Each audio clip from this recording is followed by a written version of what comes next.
I'm joined by an artist that's about to embark on a Canadian tour celebrating the 20th anniversary of their album Sounding A Mosaic. I'm joined by Bedouin Soundclash's singer and guitarist, Jay Malinowski. Jay, how's it going? I'm very good, man. Thank you for having me. Absolutely. So before we dive into the upcoming tour, you just got back from kind of a stripped-down acoustic tour in Ontario, right? Yeah, we played some smaller places, just me and Tony. It was awesome. We live in Chatham, Kent, Ontario, so you played the Mary Webb Centre in Highgate, Ontario. So right. Tell me about that. How did that go? That's quite the intimate venue. The Mary Webb was, one of my favorites. They all kind of similar to the Mary Webb. Specifically to that show, it was amazing, and it was funny because we were looking out and being like, "Man, this is cool! Like we're playing for like kind of some older folks out here, right?" And they were like, "Yeah, this is our youngest crowd yet." And there's still a lot of silver on the heads, I guess, right? Yeah. You know what? Actually, my wife Steph had played there back in 2016 with her Bell Star, and I think that was more. They played more theaters and places like that. And I did a few shows with her, and I was like, it was really cool to play sort of like little community halls. We were doing it in BC, and I just called my agent. I was like, I want to do this with Bedouin.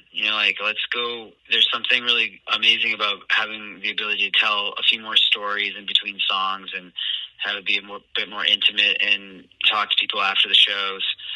So Mary Webb was fantastic. Excellent. We'd love to come back.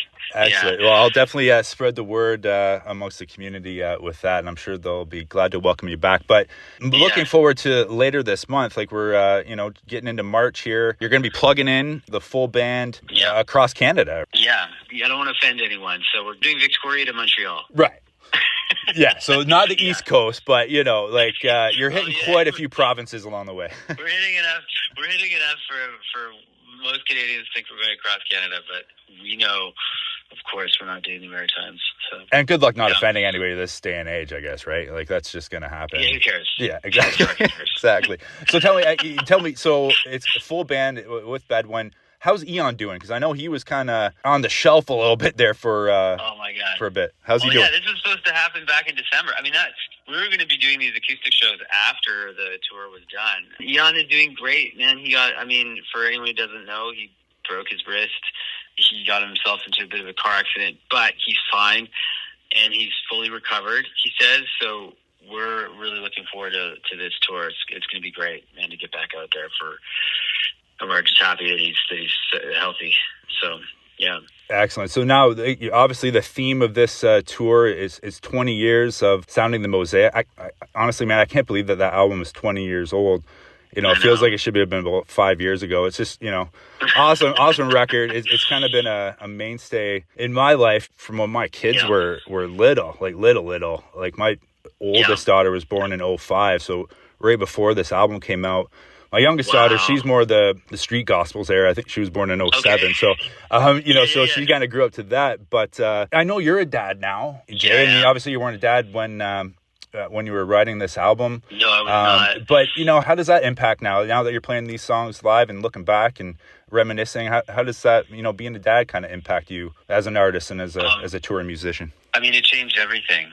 I'm sure you've experienced this too, that life kind of becomes a little bit, not that it doesn't have as much meaning, but as soon as I had Finn, everything crystallized, like why I play music, why I do this, why connecting with people is so important. It opened up my humanity. I don't know if that sounds really vague and but it really did. Like, I have so much more compassion for people and also gratitude to be able to go connect with everyone and play music and have everyone sing along. I think on another level, life becomes a lot less about me and a lot more about others. And I think that we really take that to the stage as well, that we are so grateful 20 years later to be doing this and to be singing songs with people. We don't take it for granted. And I think in your 20s, it's easy to be like, well, of course this is going to happen.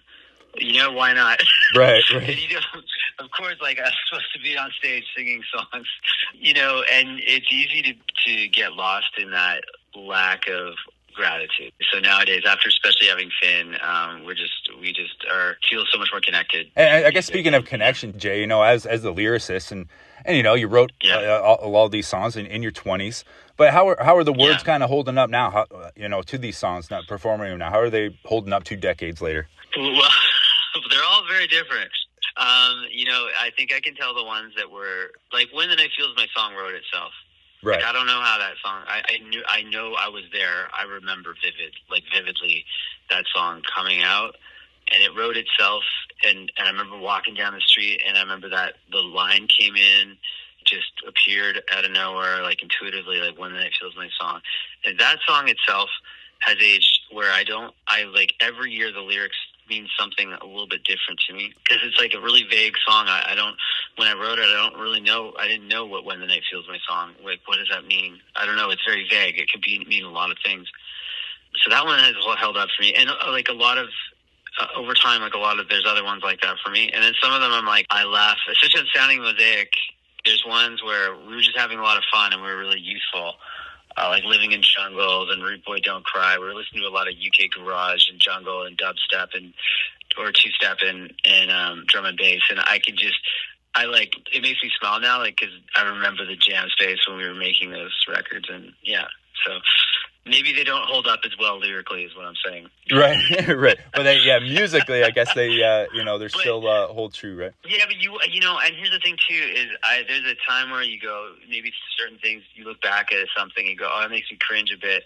But I've gotten to a point now where those things are, like, I kind of value those ones too. They're the human parts of growing up. There's something special about the ones that make you cringe too.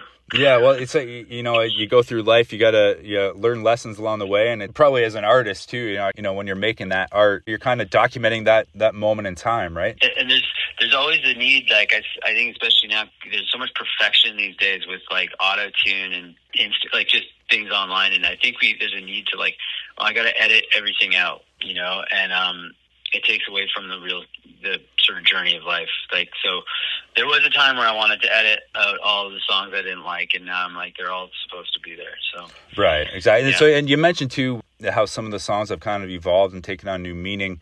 And you mentioned "When the Night Feels My Song." I know that a couple months ago you released kind of some reimagined takes of that song with some of your friends and some of your fellow artists. Yeah, we did. We had the Interrupters, Jesse Royal from Jamaica, and Frank Turner, England's punk rock hero, or whatever. I didn't mean that about Frank, but all do a version of "When the Night." Just all artists that we felt like spoke to the roots of our band and where our inspirations had come from. Also, who had covered the song at some point in their life. Like Frank had it. Frank, we remembered that song being played in bars in England when he was coming up, and we share a lot of the same friends and people that we knew in the scene. And then Jesse covered the song. It did a really cool Rock City version of "When the Night Feels My Song" in like 2015, and then the Interrupters play "When the Night Feels My Song" after every one of their sets. Mm-hmm. Just as sort of like when they shake hands with the audience, they play "When the Night," and we love the Interrupters as well, and they sort of speak to that punk SoCal vibe, So we felt it was sort of an homage to all England, Jamaica, and California. So a quick little story too about the Interrupters. First time we saw them, it was 2023 at the Louder Than Life Music Festival in Louisville, Kentucky, and watched their set, and they were obviously awesome. But yeah, they did that. So like, we're surrounded by tens of thousands of like metalheads basically at this festival, and they finished their set, and what comes over the speakers is Bedouin Soundclash, and I'm like, yeah, fucking right.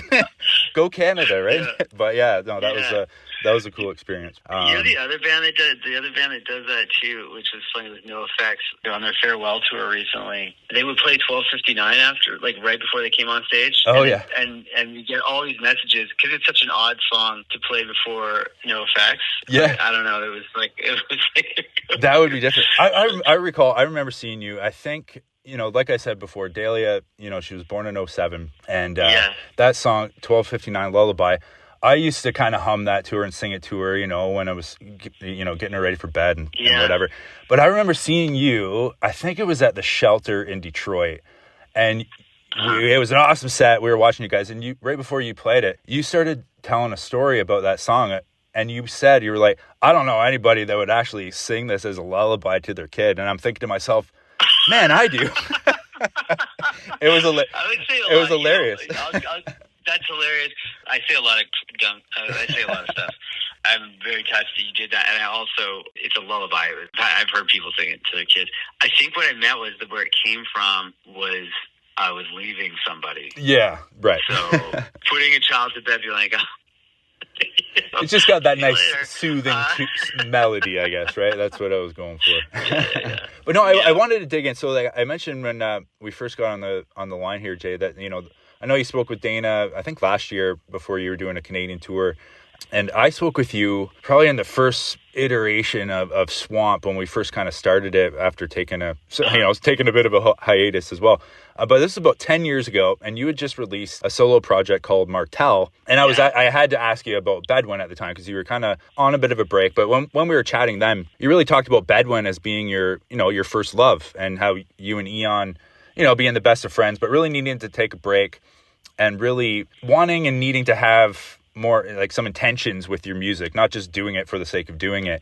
So I wanted to ask you now, 10 years plus later, how did that turn around for you, and how did you and Eon come to decide to bring Bedouin back? That's really cool. I feel like I remember this interview now really well. It took a while. Like we're the type of people that if it's not supposed to be, it's not supposed to be. Like, we're not going to force something. We're also never going to do like, hey, this is the last time we're going to tour ever again, and then be planning a tour in 3 years.